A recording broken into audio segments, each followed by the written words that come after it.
첫 번째 주에 주님의 전을 찾아오신 여러분들 모두에게 아기로우신 그리스도의 사랑과 겸손의 은혜가 가득하기를 주님의 이름으로 간절히 기원드리겠습니다. 지난 주일부터 이번 주 금요일까지 강영준 선교사님이 계신 베트남 호지민으로 선교 여행을 다녀왔습니다. 그 선교 여행을 영적인 여행으로 생각해서 요나서와 마태복음을 같이 읽었는데요. 우리가 그 베트남에서 같이 나누었던 말씀과 감동을 여러분과 같이 나누기를 바라서 이 말씀을 준비했습니다. 그래서 인내송을 제외한 예배의 찬양도 베트남 선교지에서 같이 불렀던 복음성가를 가져왔습니다. 오늘 우리가 읽은 구약의 말씀에서 요나는 주님의 명령, 말씀에서 요나서는 주님의 명령으로 시작됩니다. 너는 어서 저 큰 성읍 니느웨로 가서 그 성읍에 대고 외쳐라. 그들의 죄악이 내 앞에 이르렀다. 그런데 주님의 말씀을 들은 요나는 이에 대해 어떤 응답을 했다고 성경은 말씀하고 있지 않습니다. 대신 요나서 1장 3절에는 이렇게 기록하고 있습니다. 그러나 요나는 주님의 낯을 피하여 스페인으로 도망가려고 길을 떠나 요빠로 내려갔다. 마침 스페인으로 떠나는 배를 만나 뱃삭을 내고 사람들과 함께 그 배를 탔다. 주님의 낯을 피하여 스페인으로 갈 셈이었다. 요나는 하나님의 명령에 대꾸도 하지 않고 니느웨가 아닌 정반대편 스페인으로 가는 배를 탔습니다. 요나가 왜 이런 행동을 했을까요? 이것은 이유 없는 반항이 아니었습니다. 니느웨는 북이스라엘을 멸망시킨 아시리아의 수도였습니다. 요나의 관점에서는 니느웨는 회개시켜야 할 대상이 아니라 멸망당해야 할 원수의 나라였습니다. 그는 하나님이 자신과 생각이 다르다고 하여서 하나님의 뜻을 따르지 않기로 결정했던 겁니다. 하나님의 뜻은 일일이 우리가 알 수 없지만 요나는 분명히 알고 있었습니다. 요나서 4장 2절에 요나는 이렇게 말하고 있습니다. 하나님은 은혜로우시며 자비로우시며 좀처럼 노하지 않으시며 사랑이 한없는 분. 요나는 만일 니느웨가 회개하면 하나님께서는 니느웨에 대해 은혜로우시고 자비로우시고 좀처럼 노하지 않으셔서 이들을 용서하시고 한없이 사랑하실 것이라고 이미 알고 있었습니다. 요나는 이 일을 두 눈 뜨고 볼 수 없었습니다. 그래서 그는 스페인으로 도망했던 겁니다. 그런데 여기서 눈여겨보아야 할 것이 있습니다. 죄란 하나님을 떠나 자기에게로 가는 겁니다. 반대로 회개란 자기를 떠나 하나님에게로 가는 겁니다. 그렇다면 요나는 니느웨를 증오하다 하나님의 뜻을 떠났고 하나님을 떠났습니다. 바로 이것이 죄인의 모습이 아닙니까? 저는 이번 선교 여행에 미국의 수도사 토마스 멀튼이 쓴 일기를 묶어 편집한 책 Sign of Jonah, 요나의 표적이라는 책을 들고 같이 갔습니다. 그래서 틈이 날 때마다 틈틈이 읽으면서 토마스 멀튼이 생각한 요나의 표적을 같이 묵상하는 시간을 가졌습니다. 이 책은 Going to Nineveh, 니느웨를 향하여라는 꼭지로 책을 시작하는데요. 토마스 멀튼은 요나가 니느웨를 가기 싫어하는 장면과 자신의 삶을 연결시키고 있었습니다. 하나님께서 요나에게 니느웨로 가라고 명했듯이 토마스 멀튼 그에게도 수도원에 가라고 하나님께서 명령하셨다는 겁니다. 그러나 그는 요나처럼 이에 거부하지 않고 따랐다고 했습니다. 하나님의 명령을 따라 수도원에 들어갔지만 수도원의 규칙적이고 단순한 삶은 쉽지가 않았습니다. 그래서 그의 몸은 수도원 안에 있었지만 수도원의 삶을 싫어했다고 했습니다. 그러던 중 1951년 11월 16일의 일기에서 그는 이렇게 쓰고 있습니다. 나는 니느웨로 가라는 명령을 받았다고 생각했다. 그러나 진짜 니느웨는 내 안에 있었다. 내가 도망치려 했던 것은 겉으로 보이는 니느웨가 아니라 내 안에 있는 그 끔찍한 니느웨였다. 하나님은 나를 수도원으로 보내신 것이 아니라 나를 나의 니느웨, 나 자신의 한복판으로 나를 밀어넣으신 것이다. 멀튼은 수도원이 니느웨가 아니라 니느웨는 바로 자기 자신 안에 있다고 고백하고 있습니다. 하나님께서 요나를 니느웨로 보내셨듯이 하나님께서는 토마스 멀튼을 자기 자신 안으로 보내셨다는 겁니다. 그래서 니느웨가 회개하여 바뀌듯 수도원이 회개하고 바뀌어야 하는 것이 아니라 바로 그 자신이 회개해야 했다는 겁니다. 요나서 역시 마찬가지입니다. 요나서는 니느웨가 회개한 것을 보여주는 것이 아니라 요나가 하나님 앞에서 회개하는 것을 보여주고 있는 책입니다. 요나서 3장 10절에는 하나님께서 니느웨 성 안의 사람들이 회개하는 것을 보시고 뜻을 돌이켜 그들에게 내리시겠다고 말씀하신 재앙을 내리지 않으셨다. 이렇게 전하고 있습니다. 하나님은 멸망과 재앙을 원하시는 것이 아니라 회개와 용서를 원하신다는 겁니다. 하나님은 요나만 사랑하시는 것이 아니라 니느웨 백성들도 사랑하시고, 하나님은 이스라엘 안에만 있는 것이 아니라 또한 이스라엘 안에만 역사하는 것이 아니라 하나님은 니느웨에도 있고 니느웨에서도 역사하고 계셨다는 것 아닙니까? 일본인 신학자 쿠시코 고야마가 태국 선교사였던 시절을 회상하면서 쓴 책인 워터 버팔로 테올로지, 물소 신학이라는 재미있는 이름의 책에서 왜 이 책의 제목이 물소 신학인지를 이야기해주고 있는데요. 그는 몬순 기후인 태국의 눈에서 농부들과 같이 땀을 흘리며 농사를 졌다고 했습니다. 그리고 그는 농사를 돕는 물소를 보게 됐다고 했습니다. 물소는 농사를 짓지 않는 날에는 하루에 50m의 반경 안에서만 움직인다고 했습니다. 적게 움직이며 한가로이 풀을 뜯고 있는 물소의 모습을 보면서 태국인들은 서구인들과는 다른 삶을 살고 있었다, 이렇게 말하고 있습니다. 태국인들은 물소와 같이 여유롭고 느릿한 삶을 살아가고 있다는 겁니다. 서구인들은 목적지향적 삶을 살고 있다고 했습니다. 목적을 정하고 빨리빨리를 외치며 앞으로 나간다는 겁니다. 그러나 고야마는 하나님의 창조의 시간은 결코 바쁘게 흘러가지 않는다, 이렇게 말했습니다. 물소와 같이 여유로운 삶을 살아가고 있는 태국인들은 무한한 하나님의 창조의 시간을 서구인들보다 더 잘 이해하고 더 잘 적응하고 있다는 겁니다. 저는 이 책을 다시 꺼내들면서 빨리빨리 하면서 그 목표를 향해 전진하는 사람들과 천천히 하루의 삶을 살아가는 사람들의 삶을 대조해 봤습니다. 운전을 하시는 분들은 잘 아실 겁니다. 내가 어디를 가야 하는데 제 시간에 잘 맞춰서 가기가 간당간당합니다. 그러면 마음이 급해집니다. 그런데 자꾸 신호가 걸립니다. 또한 앞차가 내 앞에 끼어듭니다. 도로는 시속 60km 속도 제한인데 그 차는 40km로 가고 있습니다. 그러면 마음이 급해지고 입에서는 육두문자가 나옵니다. 카프카는 서두름은 악마의 음성이다, 이렇게 말했습니다. 서두르면 하나님과 가까워지는 것이 아니라 악마와 가까워진다는 겁니다. 실제로 그렇지 않습니까? 급해지면 무한한 창조의 시간 안에 하루와 또 하루를 만들어 가시고 이끌어 가시는 하나님을 이해할 수 없고 또한 그와 동행할 수 없다는 것 아닙니까? 태국을 갔던 선교사 고야마는 마치 물소가 하루 종일 50m의 반경을 벗어나지 않으면서 풀을 뜯고 있는 여유로운 얼굴과 그 표정과 그 눈빛 속에서 속도와 상관없이 천천히 자신의 일상을 살아가고 있는 태국인들을 찾아냈던 겁니다. 고야마는 이 여유로운 삶 속에서 하나님과 동행하는 신학을 물소 신학이다, 이렇게 말했던 겁니다. 이 책에서 고야마는 이렇게 말하고 있습니다. 선교사는 복음을 가지고 선교지에 가는 것이 아니다. 선교사는 복음이 이미 그곳에 있다는 사실을 그곳에 가서 발견하러 가는 것이다. 그리고 그 발견의 과정에서 선교사 자신이 먼저 회개하는 것이다. 고야마는 이것을 두고 십자가 모양의 선교다, 이렇게 말했습니다. 십자가 모양의 선교란 십자가 모양을 두고 성찰하는 겁니다. 그는 십자가가 수평축과 수직축이 있듯이 수직적으로는 하나님을 사랑하는 것이고 수평축으로는 이웃을 사랑하는 것이라 했습니다. 그리고 십자가의 교차점에 broken Christ, 부수어진 그리스도가 있다고 했습니다. 부수어진 그리스도란 자신의 문화적 자존심을 부수어 내려놓고 현지 사람들의 삶과 관심과 이들의 문화에 들어가는 것이라고 했습니다. 바로 이것이 성육신이라는 겁니다. 그래서 고야마는 이 책에서 이렇게 말합니다. 선교지의 진짜 회심은 현지인들이 기독교인이 되는 것이 아니다. 선교사가 현지인이 되는 것이다. 그것이 예수님이 이 땅에 오셔서 사람이 되신 것과 같은 길이다. 현지인이 회심하는 것이 아니라 선교사가 회심하는 것이라 했습니다. 내가 하나님을 가지고 현지에서 하나님을 전하고 이들을 변화시키는 것이 아니라 이미 그곳에서 현지인을 사랑하시고 이들 사이에서 역사하시는 하나님을 발견하고 내가 변화하는 것이 선교라는 것입니다. 마찬가지로 요나는 니느웨에 하나님이 안 계시어 재앙을 당해야 한다고 생각했지만 하나님은 이미 니느웨에 계셨습니다. 하나님께서는 요나와 이스라엘을 사랑하듯이 니느웨와 그 백성을 사랑하셨다는 겁니다.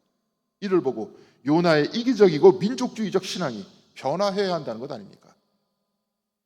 그래서 요나서 4장 10절에서 11절까지 하나님께서는 요나에게 이렇게 말씀하십니다. 내가 수고도 하지 않았고 내가 키운 것도 아니며 그저 하룻밤 사이에 자라났다가 하룻밤 사이에 죽어버린 이 식물을 내가 그처럼 아까워하는데 하물며 좌우를 가릴 줄 모르는 사람들이 12만 명도 더 되고 짐승들도 수없이 많은 이 큰 성읍 니느웨를 어찌 내가 아끼지 않겠느냐. 12만의 니느웨 백성들도 짐승들도 모두 다 하나님이 만드신 하나님의 피조물이라는 겁니다. 이들도 하나님의 아들과 딸들이라는 것 아닙니까? 이번 베트남 선교 중에서 가장 기억에 남는 것은 강용준 선교사님과 함께 김은영 장로님, 박현중 장로님, 김경호 권사님, 민경실 권사님께서 호지민시 외곽에 있는 빈민가에 도시락을 나누어 주러 가셨을 때였습니다. 그런데 하필 도시락을 만나 식당에서 싸서 오토바이를 탈 때 엄청난 비가 쏟아졌습니다. 포장된 도로에서도 비가 오면 오토바이를 타기가 쉽지 않은데 비포장 도로에 고인물 틈을 타고 빈민가에 도시락을 나눠주기 위해서 가셨습니다. 김경호 권사님께서는 쏟아지는 비에 달리는 오토바이 위에서 기도하면서 오셨다고 했습니다. 비가 얼마나 세차게 왔는지 입을 다물어도 입속으로 비가 들어갈 정도였다고 했습니다. 그러면서 달리는 오토바이에서 떨어지면 어떻게 하나? 그래도 여기서 죽으면 선교지에서 죽었다고 할 것이니 의미 있는 것이 아니겠느냐. 그러면서 한편으로는 다시는 오토바이 안 타겠다. 이렇게 복잡한 심경을 가졌다고 말씀해 주셨는데요. 만나 식당에 거의 다 왔을 때 할렐루야라는 말이 입에서 저절로 터져나왔다고 했습니다. 저는 오토바이 트라우마가 있어서 그 사역을 같이 할 수 없었는데요. 정말로 가신 분들 수고하셨습니다. 이분들 중 어느 분들은 도시락을 나누어 주는 것에 고맙다고 하면서 이분들 중 그 선교를 받은 분들 중에서 어느 분은 도시락을 나누어 주는 것에 고맙다고 하면서 그 작은 자기 집에 들어와서 차라도 하고 가시라는 그런 분들도 계셨다고 합니다. 박현중 장로님 말씀으로는 어떤 나이 많은 할아버지께서 나오셨는데 도시락을 하나 주려고 하니까 받지 않으셨다고 했습니다. 알고 보니까 그 작은 집 안에 사람들이 다닥다닥 붙어서 살고 있었다고 했습니다. 그래서 남은 도시락을 다 주고 왔다고 했습니다. 저는 이 말씀을 들으면서 바로 우리가 알지 못하는 그곳에서도 사람이 살고 있었고 사람이 숨을 쉬고 살아난다는 것은 이들 역시 하나님의 은혜로 살아가고 있다는 것을 알게 됐습니다. 그 가난한 쪽방촌에서 아버지는 식구들을 살리기 위해서 막일을 하고 있었습니다. 아버지가 벌어온 그 작은 봉급을 어머니께서는 어렵게 살림을 꾸려내면서 자식들을 먹이고 있습니다. 그리고 어려운 살림과 생활 속에서도 꿋꿋이 하루하루의 삶을 살아가는 어린 생명들 모두 다 하나님의 소중한 아들과 딸들이 아니겠습니까? 모든 사람에게 생명을 주시고 이들 한 분 한 분의 머리털까지 세시는 주님께서는 지금 이곳 대한민국에서뿐만이 아니라 베트남의 쪽방촌 사람들 사이사이에서도 같이 계시고 계신 것 아닙니까? 하나님은 이미 베트남에 계시고 이들과 같이 기뻐하시고 이들과 같이 슬퍼하시며 이들의 아픔을 치고 계시고 있는 것입니다. 프랑스의 철학자 장 릭 마리옹은 하나님은 직접 얼굴을 드러내지 않으시고 가난한 자, 고아, 과부, 나그네의 얼굴을 통해 당신의 명령을 전하신다. 이렇게 말하고 있습니다. 하나님은 베트남 난민촌 사람들의 얼굴을 통해 당신의 얼굴을 드러내신다는 겁니다. 얼굴은 사람의 마음을 드러내는 그런 창입니다. 건강하지 못하면 얼굴빛이 안 좋아지고 기분이 나쁘면 얼굴 표정이 일그러집니다. 슬프면 눈에서 눈물이 나오고 기쁘면 입꼬리가 올라가고 눈이 선해집니다. 다 얼굴에서 일어나는 일입니다. 그런데 하나님은 가난한 사람들의 얼굴을 통해 힘든 삶이 배어있는 이들의 얼굴 표정을 통해 우리에게 당신의 명령을 전달한다고 했습니다. 이 말씀 무엇이겠습니까? 이들의 얼굴을 보면 우리의 가슴 저 밑에서 우리의 마음을 치는 소리가 있지 않습니까? 그 소리는 이웃을 사랑하라. 지극히 작은 자에게 한 것이 나에게 한 것이다. 이 하나님의 명령이 그들의 얼굴을 통해 우리의 가슴을 치는 것 아닙니까? 그래서 나로 인해 선교지가 변화하는 것이 아니라 바로 선교지에 의해서 내가 변화하는 겁니다. 회개해야 할 니느웨는 내 밖에 있는 것이 아니고 바로 내 안에 있다는 것 아닙니까? 선교는 숫자를 늘리는 것이 아닙니다. 내가 변화해 하나님의 사람이 되는 겁니다. 신앙도 교회도 숫자를 늘리는 것이 목적이 아닙니다. 내가 변화하고 내가 하나님의 사람이 되는 겁니다. 선교 여행을 간 마지막 날 베트남 무인에 있는 작은 사막을 방문했습니다. 사막이라기보다는 바다의 모래가 바람에 밀려들어 만들어진 사구라는 것이 더 정확한 표현일 것입니다. 그곳에 가서 관광하다 사구의 아랫부분에서 한 베트남 할머니가 구걸을 하고 있었습니다. 그 할머니는 관광객들을 상대로 구걸을 하면서 살아가고 있었는데요. 저는 애써 무시하려고 했습니다. 그런데 같이 선교를 갔던 민경실 권사님께서 그에게 돈을 주었습니다. 그의 얼굴 표정과 몸짓을 무시할 수 없었던 것입니다. 우리에게 큰 돈이 아니지만 그분은 2주 정도를 살 수 있는 돈이라고 했습니다. 적어도 그에게 2주간의 생명을 선물했던 겁니다. 하나님은 직접 얼굴을 드러내지 않으시고 가난한 자, 고아, 과부, 나그네의 얼굴을 통해 당신의 명령을 전달하신다고 했습니다. 저는 요나가 하나님의 낯을 피하고 니느웨를 피해 다른 곳으로 간 것과 같이 그 할머니의 얼굴을 피했지만 권사님께서는 그 할머니의 얼굴을 통해 명령하신 하나님께 응답하신 것 아닙니까? 오늘 우리가 읽은 복음서의 본문에서 예수께서는 이렇게 말씀하십니다. 악하고 음란한 세대가 표징을 요구하지만 요나의 표징 밖에는 이 세대는 아무 표징도 받지 못할 것이다. 오늘날 우리 역시 표징, 곧 기적을 바라고 이적이 이루어지기를 기대하지만 예수님께서는 요나의 표징밖에 없다고 하셨습니다. 요나의 표징, 바로 그것은 무엇이겠습니까? 회개가 아니겠습니까? 주님께서는 기적을 기대하지 말고 회개하라고 말씀하십니다. 요나가 니느웨를 통해 오히려 그가 변화했습니다. 회개했던 것입니다. 일본의 신학자 쿠시코 고야마는 선교사가 선교제를 변화하는 것이 아니라 선교사가 변하는 것이라고 했습니다. 선교사가 회개하는 겁니다. 토마스 멀튼은 니느웨는 자기 밖에 있는 것이 아니라 자기 안에 있다고 하면서 결국 내가 변화해야 한다고 말했습니다. 내가 회개해야 한다는 겁니다. 장릭 마리옹은 하나님은 가난한 자, 고아와 과부, 나그네의 얼굴을 통해 당신의 명령을 전달하신다고 했습니다.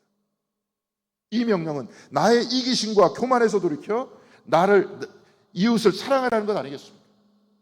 나보다 돈 많고 힘 있는 사람에게 잘하려는 이 세상의 마음에서 돌이켜 지극히 작은 자에게 한 것이 나에게 한 것이라고 하는 주님의 말씀을 따르는 것 아닙니까?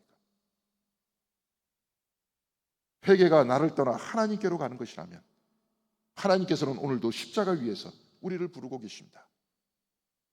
하나님은 베트남의 가난한 사람들 사이에서 우리 주변의 나그네와 고아와 슬픔의 눈물 사이에서 우리를 부르고 그들의 얼굴을 통해 우리에게 명령하시는 겁니다.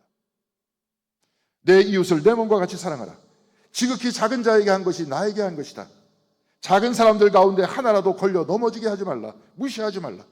이들의 얼굴을 통해 하나님께서는 우리에게 이렇게 명령하시는 것 아닙니까? 사랑하는 성도 여러분, 요나의 표징은 회개의 명령입니다. 우리가 돌이켜 지극히 작은 사람을 존중하고 사랑하며 이들의 얼굴을 통해 하나님의 말씀을 들을 때 우리는 하나님의 명령에 응답하는 신앙이 될 수 있는 것입니다. 사랑하는 성도 여러분, 이제 우리 안에 있는 니느웨를 바라봐야 합니다.